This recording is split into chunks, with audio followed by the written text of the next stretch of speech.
ជំរាបសួរថ្ងៃនេះថ្ងៃទី28ខែ2ឆ្នាំ2023ធ្លាក់ស្នូទៀតហើយគឺធ្លាក់តាំងពីយប់មិញម៉ោងប្រហែល12យប់រហូតដល់ឥឡូវនៅតិច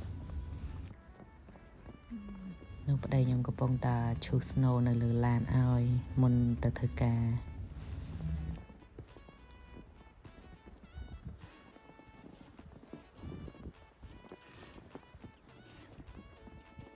នៅនេះពេលវាពងធ្លាក់មកសស្អាតទេដល់ពេលធ្លាក់យូរទៅអាលីតកកមកខ្មៅប៉ែកដូចផុកចឹង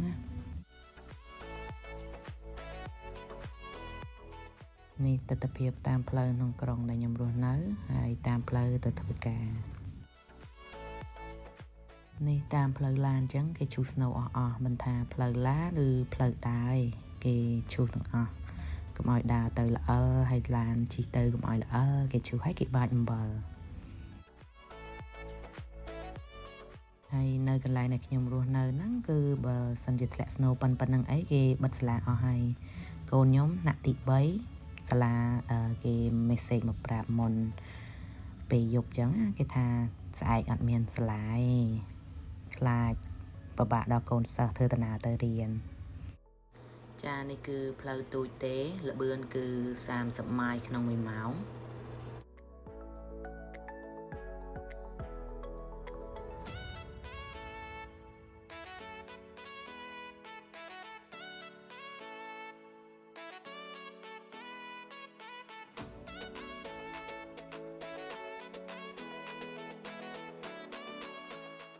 ចាឥឡូវយើងចាប់ផ្ដើមជិះចូលទៅក្នុងផ្លូវ highway ដែលល្បឿនយើងអាចជិះបាន up to 65ម៉ាយល៍ទៅ80ម៉ាយល៍ក្នុង1ម៉ោង